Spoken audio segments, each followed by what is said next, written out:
Gadis itu mengetahui bahwa waktu tengah malam akan segera tiba. Dengan tergesa-gesa, ia mengucapkan selamat tinggal kepada pria itu. Tepat pada saat itu, ponselnya terlepas dari tangannya dan jatuh ke dalam selokan. Pria itu berkata bahwa ia akan mengambilkannya untuknya. Namun gadis itu yang panik, mengatakan, "Tidak apa-apa, aku tidak membutuhkan ponsel itu." Setelah mengatakan itu, ia pun buru-buru pergi dari sana. Pria itu tidak mengerti mengapa ia begitu terburu-buru. Gadis itu lalu menyelinap masuk ke sebuah gang sempit. Namun, saat ia berbalik, pria itu sudah berdiri tepat di hadapannya lagi. Ia berhasil mengambil ponselnya dan kembali untuk mengembalikannya. Tetapi saat itu, jam sudah menunjukkan pukul 12 tepat. Pada detik berikutnya, tepat di depan mata pria itu, gadis tersebut menghilang dan berubah menjadi seekor anak anjing kecil. Pria itu begitu terkejut hingga pingsan di tempat. Anak anjing kecil yang menggemaskan itu mendekat dan mencoba membangunkannya. Namun, begitu pria itu membuka matanya, anak anjing itu langsung melarikan diri. Sayangnya, dengan kaki yang begitu kecil, ia tidak bisa berlari terlalu jauh. Pria itu segera menyusul dan menangkapnya. Menatap anjing itu dengan tidak percaya sambil bertanya, "Itu kamu, kan?"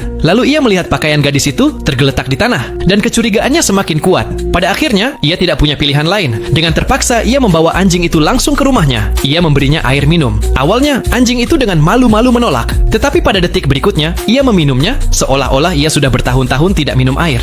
Melihat semua itu, pria itu merasa seperti sedang bermimpi. Untuk memastikan kebenarannya, ia mengeluarkan ponsel gadis itu dan meminta anjing tersebut untuk membukanya. Dengan menggunakan cakarnya, anjing itu menggambar sebuah pola dan ponsel pun terbuka. Kini ia benar-benar yakin, anjing itu tidak lain adalah gadis tersebut. Malam itu, anjing itu diam-diam mencoba menyelinap keluar. Namun, pria itu terus mengawasinya. Ia menunggu sebentar, lalu mendengar suara dengkuran keras. Ternyata, pria itu tertidur dengan mata masih terbuka. Ia perlahan bangkit dan mencoba pergi. Tapi tiba-tiba pria itu mengangkat kepalanya. Jantungnya mulai berdegup kencang karena takut. Beberapa detik kemudian, ia kembali berbaring. Anjing itu mencoba membuka pintu beberapa kali. Tetapi pintu itu tidak mau terbuka. Akhirnya, karena kelelahan dan putus asa, ia kembali ke tempat tidur dan tertidur.